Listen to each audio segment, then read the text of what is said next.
الله أكبر الله أكبر. Bismillahirrahmanirrahim. Alhamdulillah wa syukurillah, wassalatu wassalamu ala rasulillah wa ala alihi wa sahbihi wa mawala. Wa la hawla wa la quwata illa billah. Asyhadu an la ilaha illallah wahdahu la syarika lah wa asyhadu anna Muhammadan abduhu wa rasuluhu la nabiyya wa la rasula ba'da. Amma ba'd. Ikhwah sekalian, jemaah Masjid Andalas yang dimuliakan Allah, hayyikum bi tahiyatil Islam, tahiyat ahli jannah. Assalamualaikum warahmatullahi wabarakatuh.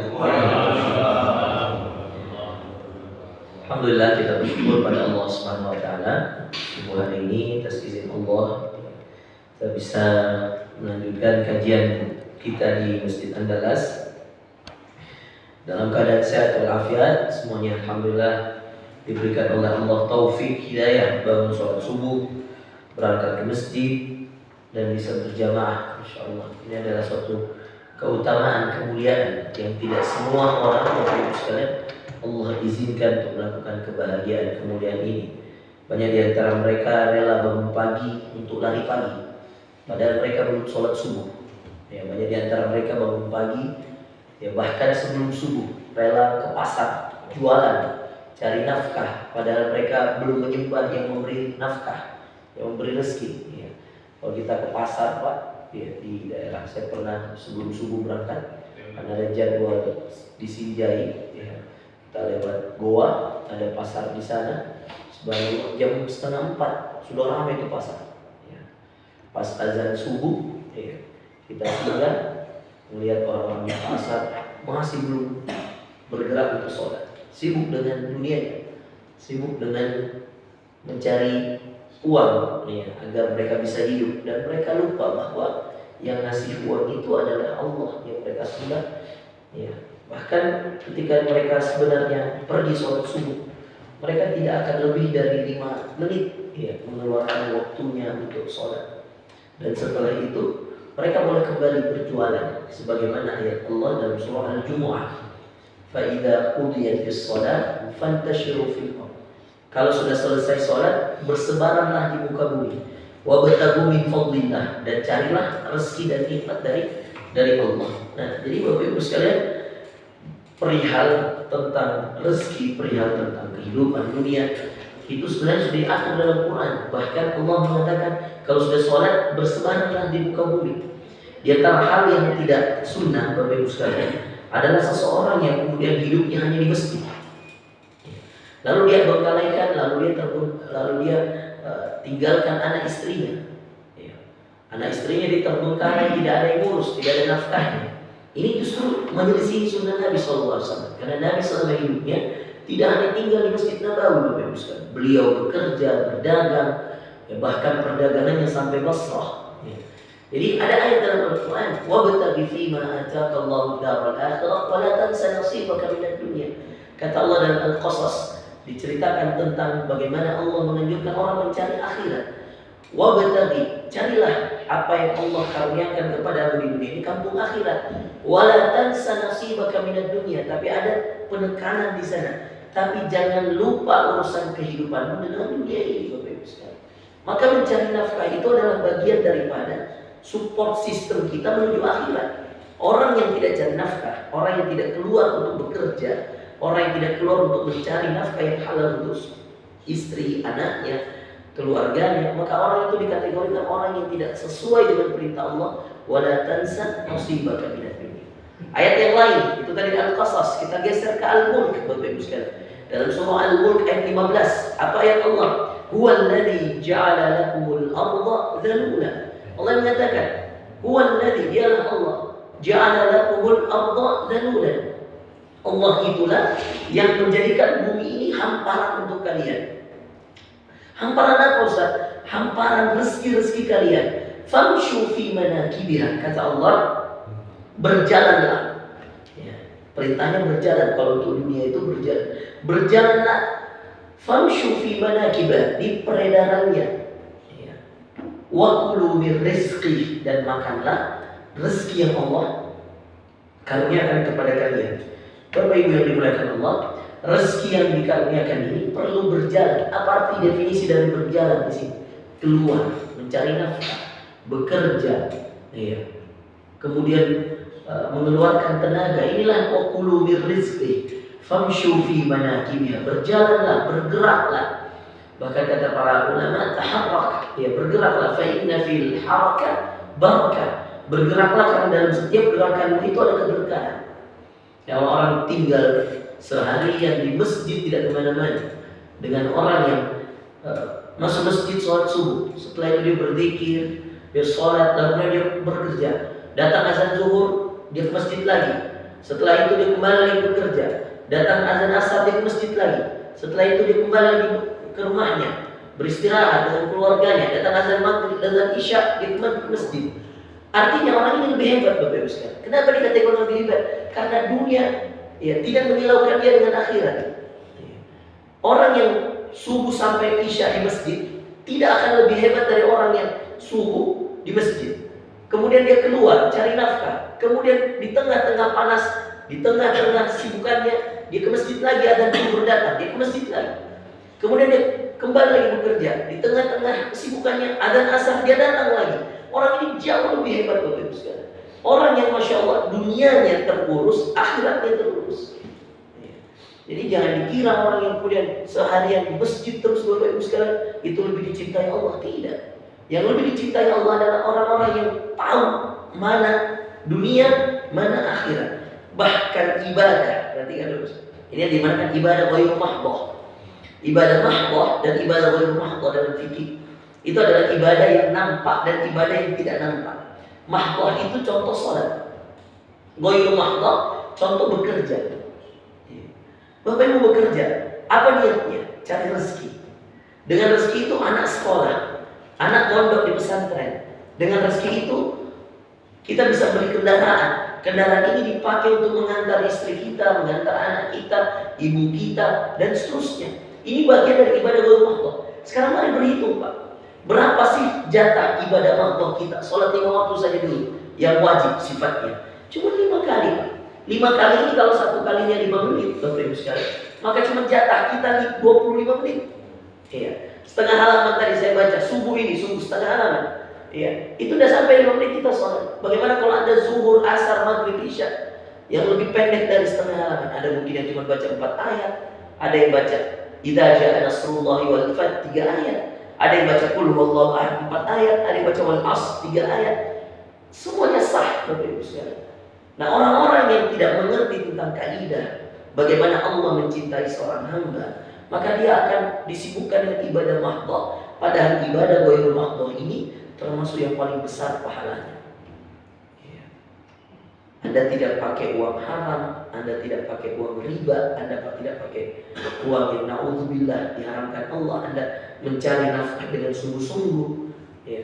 Lalu kemudian Anda sholat duha di antara itu, lalu kemudian Anda sholat duhur, jauh lebih dicintai Allah.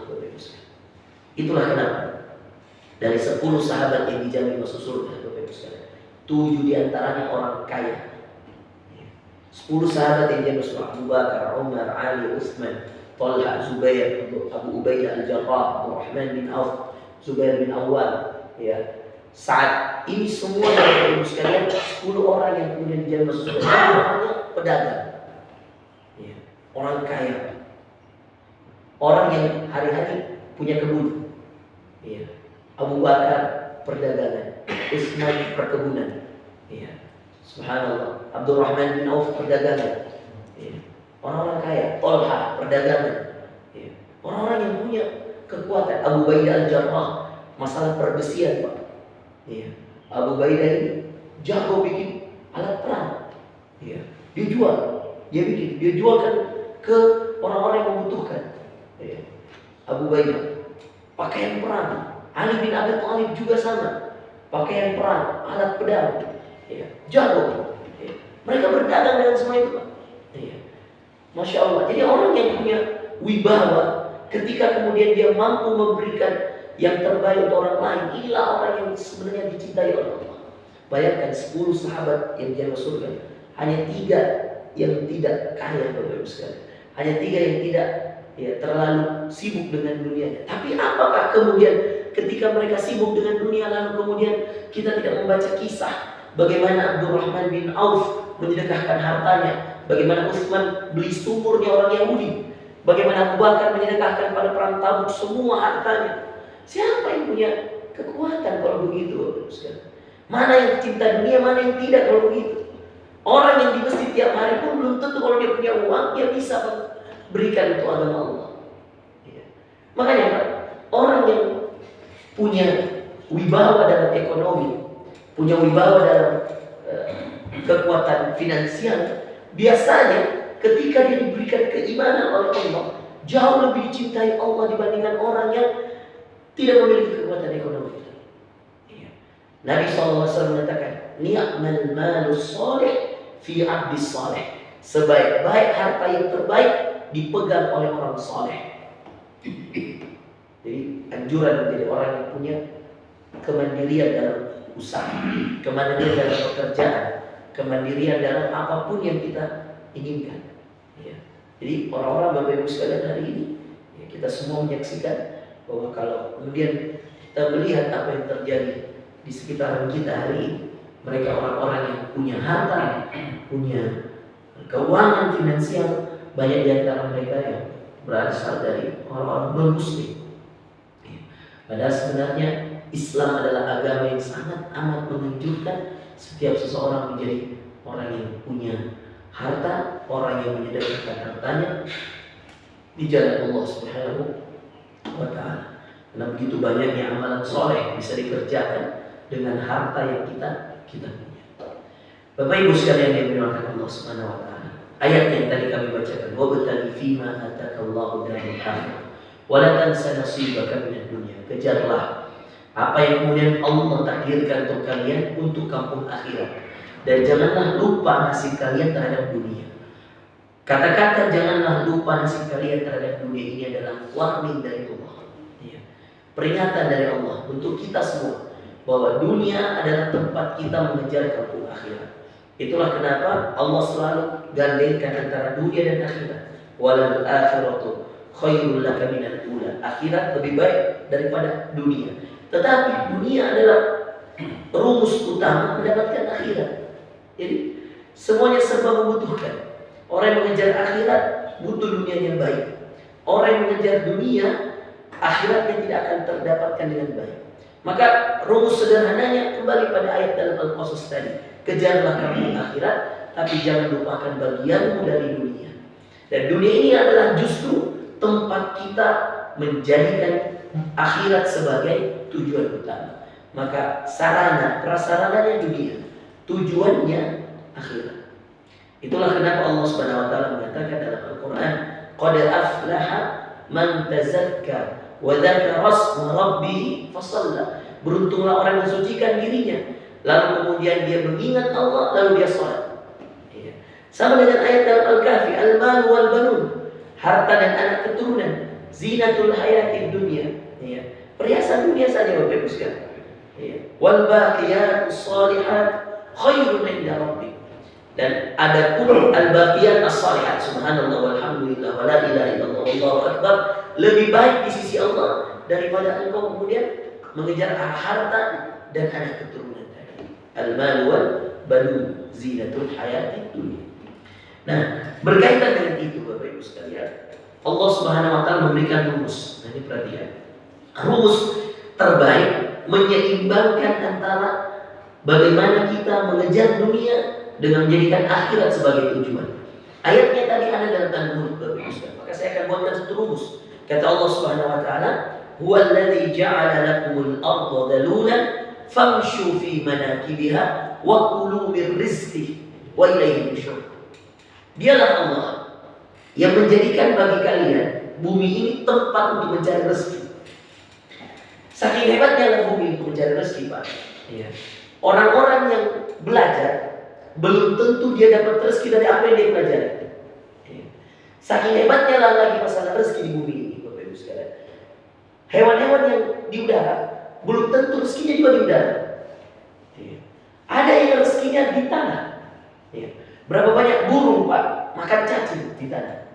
Ya. Dan ada yang, mohon maaf Bapak Ibu sekalian, cacing di laut. Ya. Cacing di laut. ikan di laut. Iya. Makanya adalah cacing tanah. Ini menarik Pak. Hewan di tanah menjadi sumber rezeki bagi ikan di laut. Cacing. Orang memancing, bawa cacing banyak sekali. Bahkan dijual belikan itu cacing. Siapa yang hobi memancing di sini? Betul ya? Siapa yang pernah memancing? Betul nggak itu? Cacing itu menjadi makanan ikan, Pak. Siapa yang pernah memancing? Betul ya? Cocok ya? Yang mulia bagaimana? Betul nggak? Dikaitkan di kain, dia lempar. Terus dimakan sama ikan ya? Diambil. Coba bayangkan Bapak Ibu sekalian. Waktu di Turki, Bapak Ibu sekalian, jam di Bosporus ini, saya bawa jamaah umroh waktu itu, plus Turki dia. Nah, sore-sore di atas selat Bosporus yang menggabungkan antara benua Asia dan Afrika. Nah, tour leader saya yang orang Turki, tapi bisa bahasa Indonesia. Dia bilang, ayo naik ke atas, naik ke atas. Maksudnya ini orang-orang yang di kapal, ada 40 orang lebih. Kita ada satu jamaah, suruh naik semua ke atas. Lagi foto-foto, naik cepat. Ini jam burung-burung datang. Ada burung kayak semacam angsam gitu, paruhnya tinggi, panjang sekali, putih, sayapnya putih, semua putih. Datang itu kayak bentuk V begitu, dari jauh. Datang di jamnya jam setengah 6 kira-kira. So, saya kira mau diapain sih? Pertama kali waktu itu saya ke Turki, saya naiklah ke atas. Kemudian dibagikan roti, kita pegang sebagai roti. Kemudian dia bilang, kalau saya hitung sampai 3, semuanya lempar rotinya. Kalau dilihat ini dari jauh, lihat itu sana dan sana. Dia mendekat. Ya, jadi ada sekitar 12 ekor burung bentuk V begini menuju ke kita. Dia bilang, kalau saya hitung sampai 3, saking seringnya lah mungkin dia tahu diumpusnya bagaimana burung ini datang, jam berapa dia datang, bagaimana cara makannya. Maka apa yang terjadi Pak? Dia hitung sampai 3. 1, 2, 3 lempar. Kita lemparlah semua itu roti. Ada yang ambil itu di udara. Ya. Ada yang hebat Pak. Itu roti kan ada yang jatuh. Ya, di antara mereka burung ini ada yang ambil roti itu di dalam, masuk ke dalam. Wih, kita semua heran. Ya bukan dari 12 ada 3 burung tenggelam ke dalam laut. Ya. Kita lihat, lihat kata dia. Ada orang Turki. Kita lihatlah, mana ini burung. Keluar Pak, bukan bawa roti, ikan di mulutnya. Yang lain bawa ambil roti terbang. Yang ini ambil ikan di mulutnya. Pas dia keluar, itu ke tangan semua orang. Saya bilang luar biasanya ciptaan Allah. Di udara dia hidup, di laut rezekinya. Ya.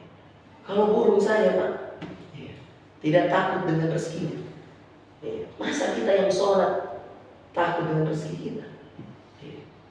Kalau burung saja rezekinya harus dengan dia terbang, bahkan dia menyelam. Ya. Ini menjadi bukti bahwa rezeki perlu diusahakan Pak. Seekor burung di udara menyelam ke laut, tak masuk akal. Tapi begitulah kehidupan Pak. Bukankah? Nah Allah mengatakan dalam Al-Mulk juga, awalam yarau ila tayri fawqahum. Tidakkah mereka melihat burung di udara di atas mereka? Safati wa yaqbid. Ada yang dapat rezeki ketika dia mengepakkan sayap. Ada yang dapat rezeki ketika sayapnya dia tutup. Burung lagi terbang, dapat rezeki. Ada nggak? Ada. Ada nggak nanti kalau dia hinggap di pohon, baru dia dapat rezeki? Ada nggak? Ada. Safati wa yaqbid. Ma yumsikuhunna illa Rahman. Tidak ada yang menanggung rezekinya kecuali Ar-Rahman. Siapa Rahman itu? Jadi menarik sekali Bapak Ibu sekalian bercerita tentang rezeki. Makanya kita dianjurkan menjadi orang yang berusaha keras, berijtihad, berikhtiar, berusaha untuk mendapatkan rezeki yang halal Bapak Ibu sekalian. Dengan cara kita menjadi hamba Allah yang berjuang untuk pejuang nafkah, istilahnya orang-orang bilang sekarang. Pejuang nafkah untuk anak istri kita. Dengan niat apa tadi?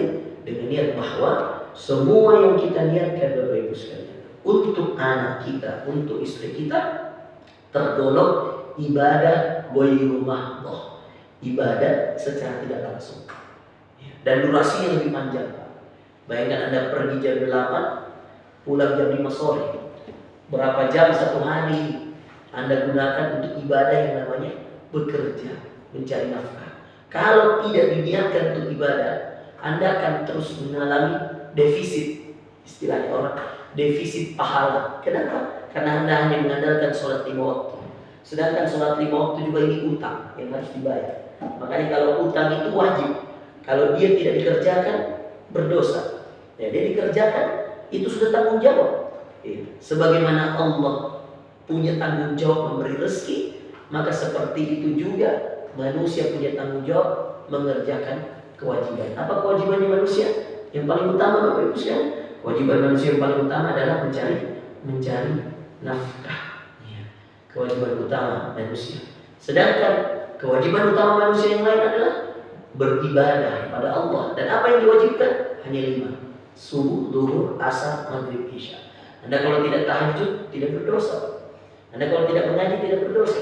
Cuma ada yang kurang dari keberkahan karena hanya mengandalkan yang wajib-wajib saja. Sedangkan yang wajib-wajib itu utang, ya. Dibayar, ya. Tidak menjadikan kita bangga, ya. Karena orang yang bayar utang itu ya seperti orang yang menyelesaikan tanggung jawabnya. Tidak perlu dia berbangga.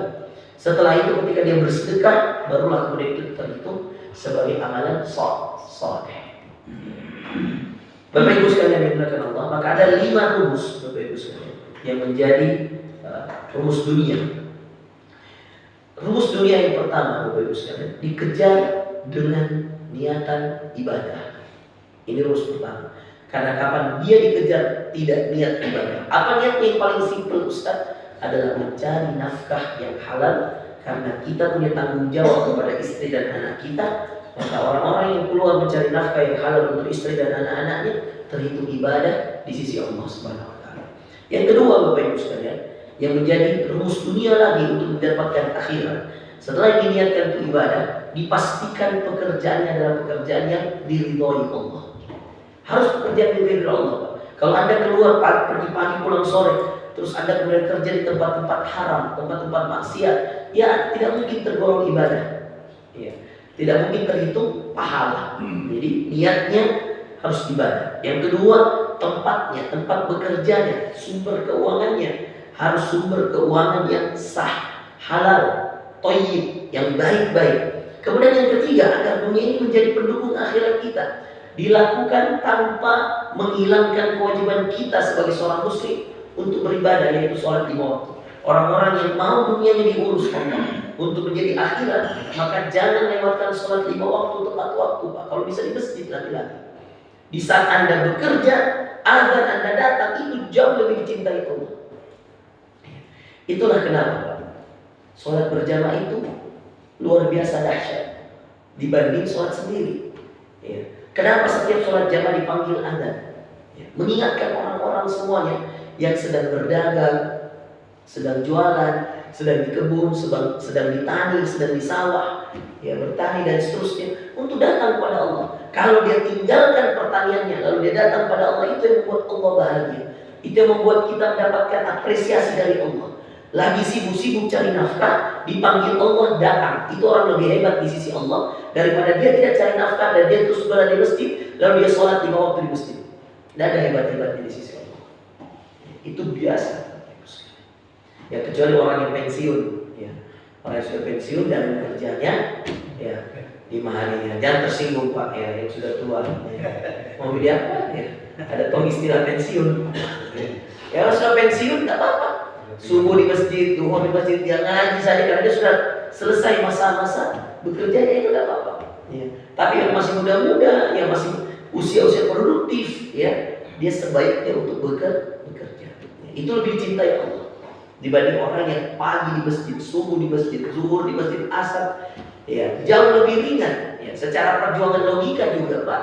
Orang yang lagi sibuk-sibuknya rapat, tiba-tiba dipanggil baru dia ke masjid, itu secara logika lebih hebat dibanding orang yang tidak ada kerjanya di masjid itu.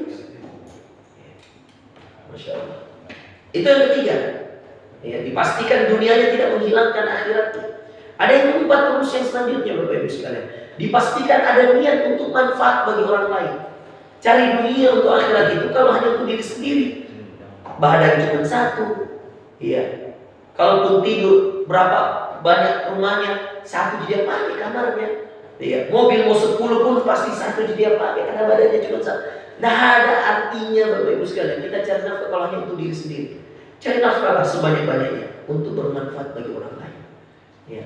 Niatlah untuk kaya, bikin rumah tahfidz, bikin panti asuhan anak yatim, tampung orang-orang yang susah, ya. Dirikan sekolah-sekolah gratis. Itu orang-orang yang mulia di sisi Allah. Ya. Bayangkan sampai dia meninggal, badannya sudah tidak bekerja, amalnya masih terus mengalir. Ya, uangnya dipakai bangun masjid, dipakai rumah tahfidz, panti asuhan anak yatim. Oh, itu dahsyat. Bapak Ibu sekalian. Ya. Kemudian Bapak Ibu sekalian berkat Allah Subhanahu wa taala. Yang terakhir, dan ini menutup kajian kita pada hari ini, ada lagi yang terakhir, Pak, yang justru juga menjadi warning pada kita semua. Hal yang bisa menjadikan dunia kita untuk mensupport akhirat kita yang terakhir adalah berhusnuzonlah kepada Allah. Perihal rezeki, Pak, dikerja belum tentu didapat, apalagi tidak dikerja. Ya. Tapi jangan dikira kalau orang tidak bekerja tidak ada rezeki. Tetap dapat. Ya. Cuma keberkahannya yang berbeda.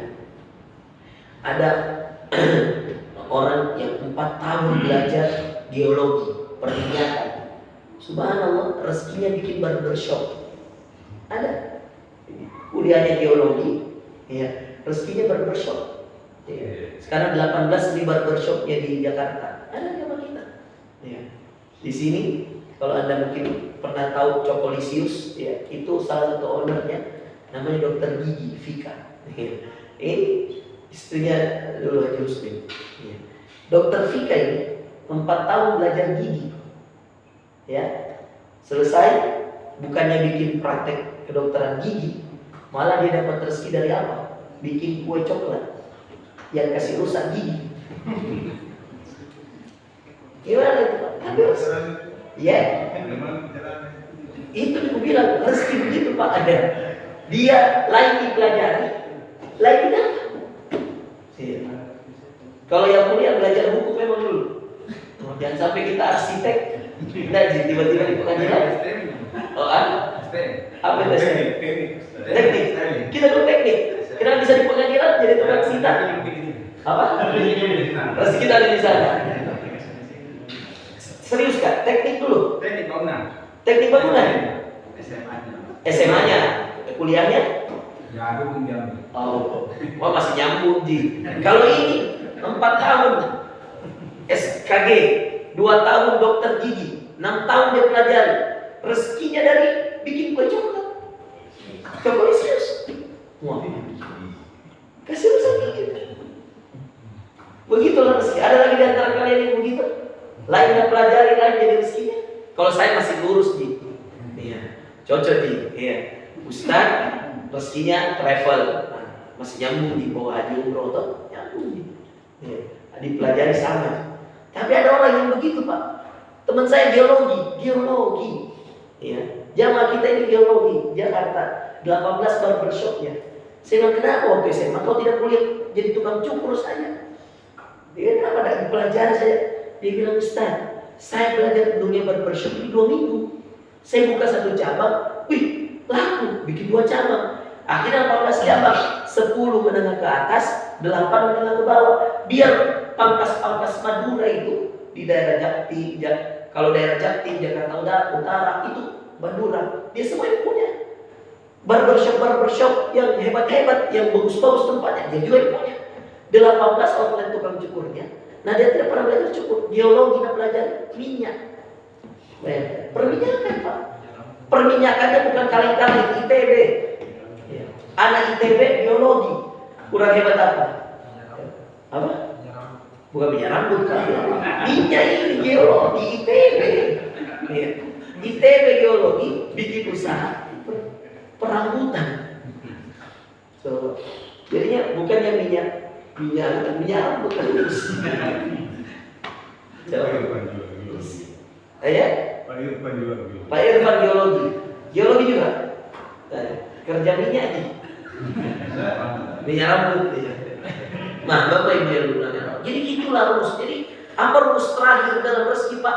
Berprasangka baik sama Allah. Ya. Apa rezeki kita? Itulah takdir Allah. Ya. lain dikerja, lain didapat. Burung di udara, rezekinya di laut. Cacing di tanah menjadi rezeki bagi ikan di laut. Ikan di laut menjadi rezeki bagi burung yang di udara. Begitulah. Bagaimana Allah mengatur itu semua sedemikian rupa. Kenapa Pak dibuat bingung kita masalah rezeki? Supaya tidak ada orang yang sombong di antara kita perihal rezeki. Biar kita itu sadar bahwa belum tentu kita dapat rezekinya kalau Allah tidak takdirkan. Biar kita mengerti bahwa hanya Allah yang Maha Besar yang mengatur semua dunia persekian tadi. Saya kira itu Bapak Ibu sekalian berkaitan dengan dunia dan akhirat tadi. Semoga ada manfaatnya.